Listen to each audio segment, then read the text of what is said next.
Hey, this is different from my normal videos, but I wanted to try something new, and as the title suggests, you may not like what I have to say. In case you're a watcher who lives under a rock, live streaming is a form of content where streamers play games, make music, and just chat to an audience ranging from 0 people to a stadium full.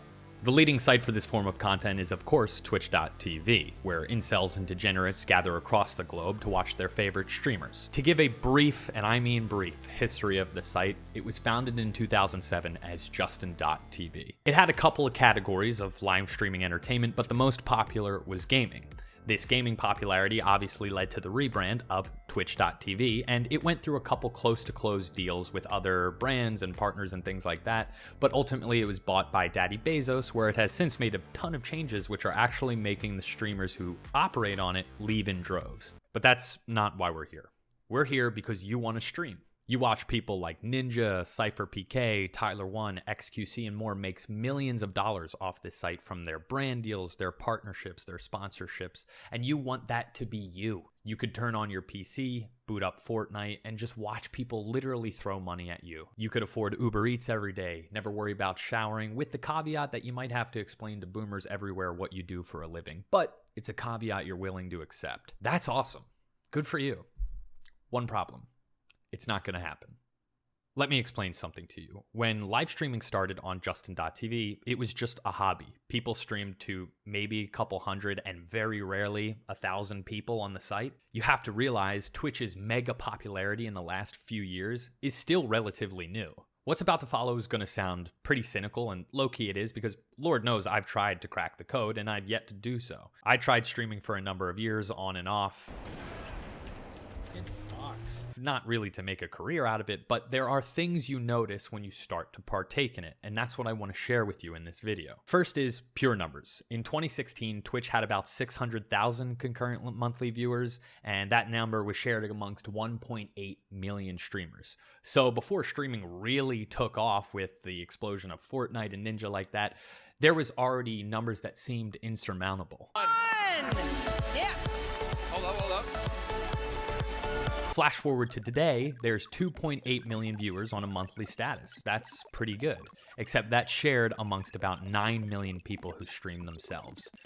It's simple math. There's just not enough watchers for all of the streamers out there. So what's that mean? And this ties into the next thing that I noticed. When streaming started to gain popularity, people would jump into large streamers' chats and ask them by donating money, do you have any advice for new streamers who want to make a career out of that? And every streamer would basically give the same basic answer, right? Pay attention to your audience, focus on short form content, and just post. Ninja said once, build an audience on a short form platform like TikTok or YouTube Shorts, and then transfer that to live streaming.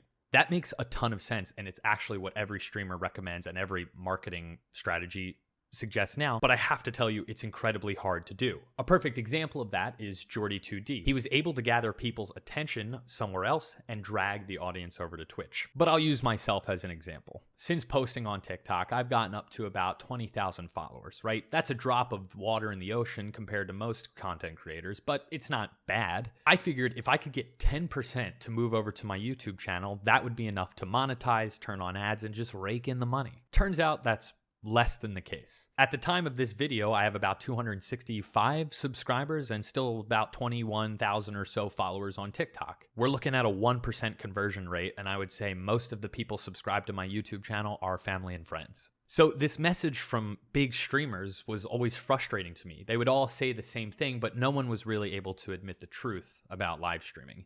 In addition to posting regularly, streaming consistently, paying attention to your audience, making sure your stream is watchable from a production side of things, and being good/entertaining enough to even people have stick around, you have to get lucky. I can't stress how much luck plays a huge role in all of this. And I know you don't want to hear it. Streamers certainly don't want to say it, but it'd be like a kid meeting LeBron James and asking, how do I make it in basketball? Of course he's going to tell them to practice every day, work hard, but he's never going to say, get lucky with the scout, get a scholarship to school, don't get injured, and then pray a team finds you valuable enough to sell tickets. Streamers aren't going to do that either. A lot of them have younger audiences who are going to look up to them, so they're not going to tell them you're not going to make it. Now, I hate to say that about all streamers because there are some that keep it very real. Give me 3 core tips to be as jacked as you. Buy a Bible, lay in bed, start praying.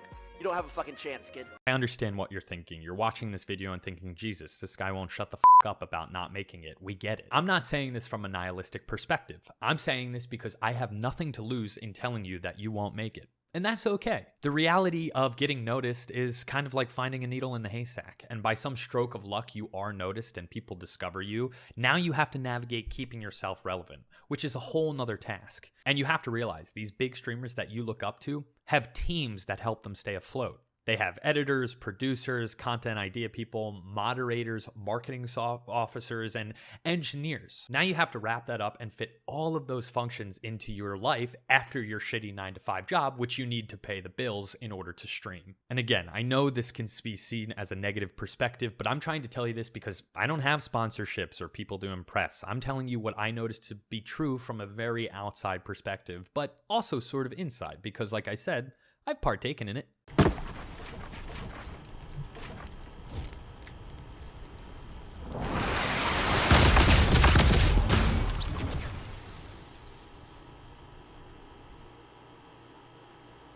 So what do I suggest, right? I can't say all of this stuff and not offer some sort of suggestion in what you need to do to make yourself watchable. As someone who consumes a lot of media, I'm going to give you the 2 things that I think really matter in live streaming, YouTube production, whatever it may be. Number 1 is production quality. I'm not saying that you need to buy the most expensive equipment. I'm saying do the research. There are programs and devices out there that make bad mics sound decent, or cameras that are very affordable, including the one that's in your pocket. Creators used to put out their Amazon Blacksmith or whatever it was called, and it had thousands of dollars worth of equipment, and simply you can't afford it, and you shouldn't go into debt for something that's probably not going to pay dividends until much, much, much later. Another thing I want to add here is sort of falling into the capitalistic trap that has occurred in this business. Everywhere you look, you see people wanting to sell you emotes, streaming packages, transitions, etc. for a really expensive markup. Another thing I'm telling you is you can do it yourself. If you're going to go through this process, you might as well pick up a few skills in Photoshop and Premiere and things like that and develop some skills along the way. I mean, I make all of my own alerts and stuff like that, and they're not bad, right? And of course, the second thing you can do is just enjoy yourself. If I see you enjoying yourself and you happen to also be an entertaining person, that's a follow from me. You can do all of the things I said before, stream consistently, post content, but at the end of the day, you're putting a grind and paying attention to the numbers and Twitch tracker and all these things for something that's just simply out of your control. So live streaming should be a hobby. It should be fun. And if you happen to crack the code and figure out why people are watching you, start to build off of that. That is what it means by knowing your audience. It's not changing your personality to fit what you want to be. It's building upon who you are. To go a little bit off script here, again, I know that this video can seem negative, and there are times where I think that way because I do all of this work. I shoot this video, I edit it, and it gets a couple of views. It's kind of like, why is it worth it? But at the end of the day, I really just love the process. So you have to love the process, you have to trust the process, and of course, find joy in whatever you're doing, because the minute the joy gets sucked out of it, it's not worth it. That's my little caveat. Thank you for watching. Follow the socials, that whole thing. Share this, and remember, do what you love. Don't get too hung up on the numbers, and be lucky.